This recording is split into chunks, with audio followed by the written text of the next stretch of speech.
کے اندر استعمال کرنے کے بجائے، اپنے سیاسی مفادات کے اندر استعمال کرنے کے بجائے، اگر ہم نے رسول اللہ صلی اللہ علیہ وآلہ وسلم کی سیرت کو، اہل بیت علیہ السلام کی سیرت کو اگر ہم نے اسوہ کے عنوان سے دیکھا، نمونہ عمل کے عنوان سے دیکھا، تو اقبال فرما گئے تھے اور فرما چکے ہیں، اور آج بھی اقبال کا وہ پیغام اسی طرح سے زندہ ہے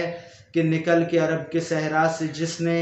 روما کی سلطنت کو الٹ دیا تھا، سنا ہے یہ قدسیوں سے میں نے، وہ شیر پھر ہوشیار ہوگا۔ یہ ممکن ہے کہ اگر ہم اقبال کی کلام کی طرف آئیں تو وہ قلندر جو آخرکار یہ کہتا ہوا اس دنیا سے چلا گیا کہ تھا ضبط بہت مشکل اس سیل معانی کا، کہہ ڈالے قلندر نے اسرار کتاب، آخر ہم اس کتاب کے اسرار کی طرف آ سکتے ہیں، اور اگر ہم آ جائیں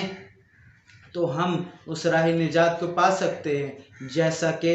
ذبیح یوم، ذبیح ماہ رمضان حضرت امیر المومنین علی علیہ السلام نے بھی اپنی وصیت کے اندر فرمایا کہ اللہ اللہ بالقرآن، خدا کے لیے اے میرے ماننے والو، اے میرے چاہنے والو، اے امت مسلمہ، قرآن سے متمسک ہو جاؤ۔ کہیں ایسا نہ ہو کہ قرآن پر عمل کرنے میں دوسرے تم سے سبقت لے جائیں، کیونکہ جو بھی قرآن سے متمسک ہو گیا، جس نے قرآن پر عمل شروع کر دیا، جس نے قرآن کو منشور زندگی بنا لیا، جس نے قرآن کو آئین حیات بنا لیا، وہ سرفراز بھی ہوگا، وہ ارتقا بھی پائے گا، وہ ارتفاع بھی پائے گا، وہ غالب بھی ہوگا۔ لیکن اگر کوئی قرآن سے متمسک نہ ہوا تو یہ غلط فہمی ہے کہ وہ سنت سے متمسک ہو سکتا ہے۔ اگر کسی نے قرآن کو ترک کر دیا تو یہ غلط فہمی ہے کہ وہ اہل بیت علیہ السلام سے متمسک ہو سکتا ہے۔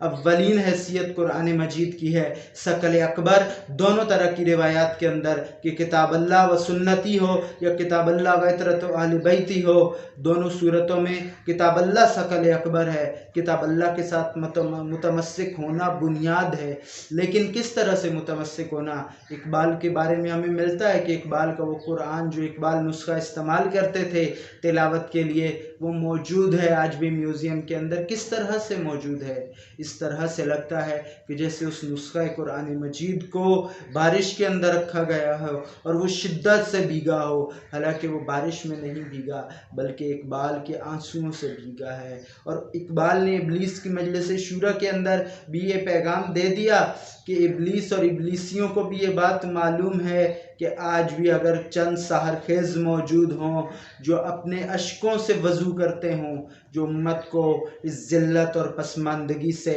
اس ذبوں حالی سے، اس پستی سے، اس تفرقے سے، اس قتل و غارت سے، اس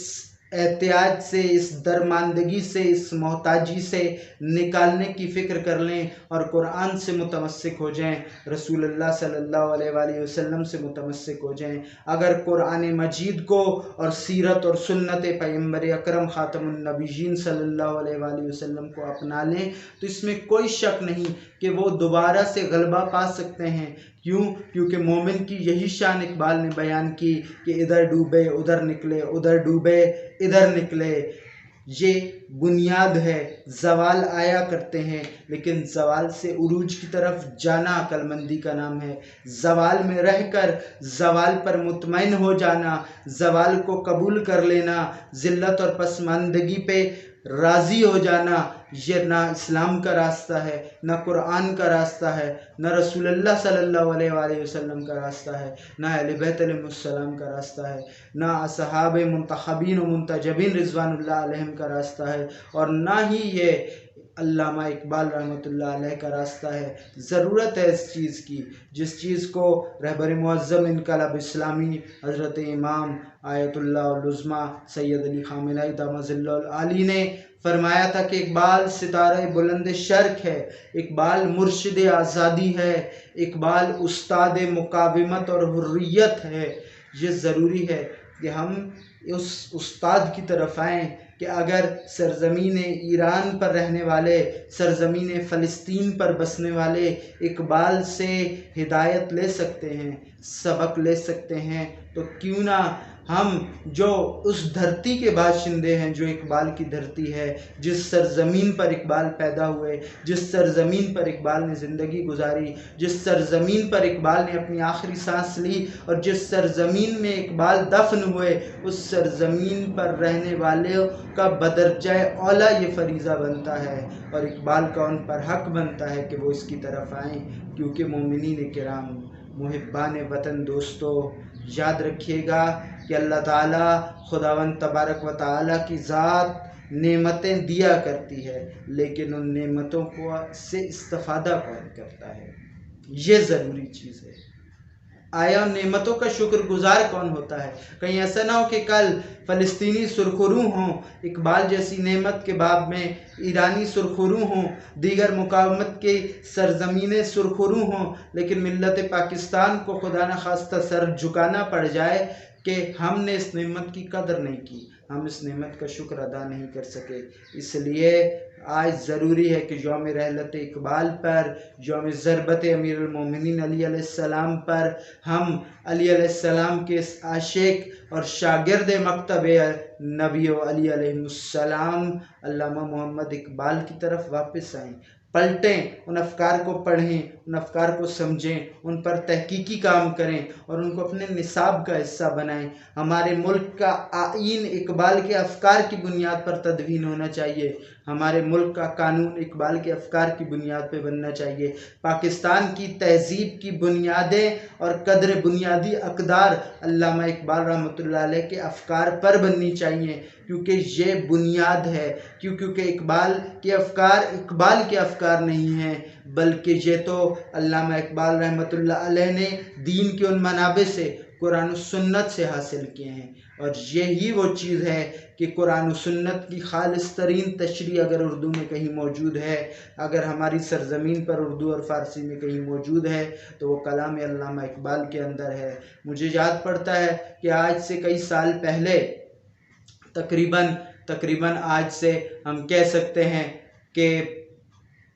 17-18 سال پہلے ایک دفعہ ہمیں رمضان المبارک کے اندر ایک جگہ نماز جمعہ میں شرکت کا موقع ملا۔ وہاں پر امام جمعہ نے، جو اسلام آباد سے تعلق رکھتے تھے، آئے ہوئے تھے اور انہوں نے گفتگو کرتے ہوئے علامہ اقبال پر بات کی، اور پھر بتانے لگے کہ ایک یونیورسٹی میں جب انہوں نے یہ بات کہی علامہ اقبال کے افکار پر، تو کچھ طلاب ان کے پاس آئے اور آ کر بات کرتے ہوئے کہنے لگے کہ ہم قرآن کو سمجھنا چاہتے ہیں، ہمیں قرآن کا کوئی ایسا نسخہ، کوئی ترجمہ بتائیں جس سے ہم آسانی سے تفہیم قرآن کر سکیں، معرف قرآن سے آشنا ہو سکیں اور سیکھ سکیں قرآن کی تعلیمات کو۔ تو بزرگ کہتے ہیں، ان عالم دین کا فرمانا تھا کہ میں نے اپنے بیگ سے انہیں کلیات اقبال نکال کر دی۔ وہ کہنے لگے قبلہ ہم نے شاعری نہیں مانگی، ہم نے تو قرآن کا ترجمہ مانگا تھا۔ تو وہ کہنے لگے کہ اے جوانان عزیز، آج اگر آپ قرآن سمجھنا چاہتے ہیں تو اردو میں تفہیم قرآن،